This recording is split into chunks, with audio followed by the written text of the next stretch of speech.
arthroscopic stabilization procedure done on a gentleman rugby player who had multiple dislocations anteriorly, all traumatic.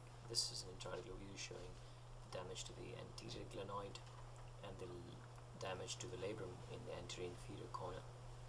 You'll see that there's no labrum where it should be lying down. It's lying down in front, has been avulsed, and this is called an Alpsa lesion, where there is an anterior labral periostal sleeve avulsion, and the labrum is lying in front of the glenoid and is pulled up by the capsule.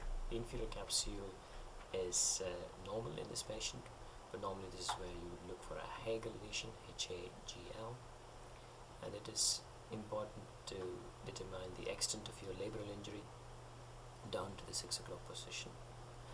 After that, you go and assess the posterior labrum carefully, if necessary probing it, but also assessing the tendon of biceps and the rotator interval here being large. Usually in multiple dislocation this rotator interval is stretched and sometimes need addressing. It is also important to assess the Hill-Sachs lesion. Here it's a large Hill-Sachs lesion due to the multiple dislocation to the depth of at least 5 millimeters to 6 millimeters and the size of about 1 to 2 centimeters. After the assessment, the initial important thing to do is to prepare the anterior glenoid. We have to remove the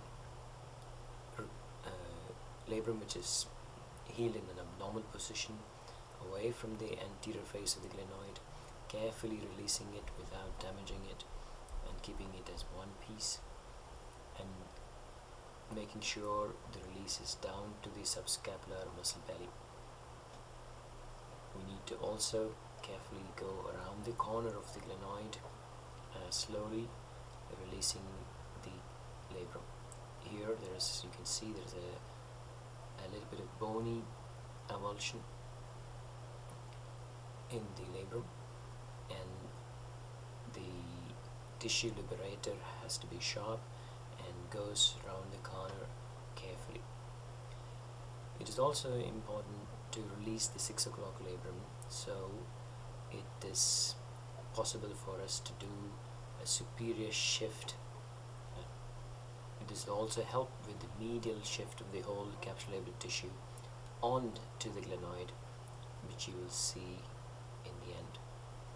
After this is done, we do just hand prepare the anterior face of the glenoid, making sure that there is a raw bleeding surface and the release is done down to the muscle belly of the subscapularis. The probe is just pointing to where the anchor will sit at about 3 to 4 o'clock position, and is also assessing for any slap tears where here it's normal. Once all this is done, the drill is passed to create a hole for the anchor, which is placed, which is double loaded with 2 threads, one blue and white and one plain white. The suture management is carefully done.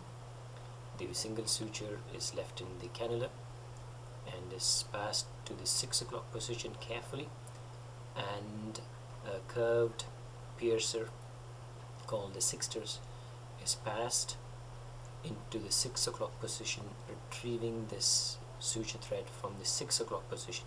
This is the most important part of the operation, where you get a deep 6 o'clock suture pass, after which you pass a more proximal suture to create a mattress type of suture pass, like a purse string, as you see in this picture. Once this is tied, you will get a good capsular labral opposition to the anterior face of the glenoid, as you see here, where there's a good labral bund created by this purse string suture.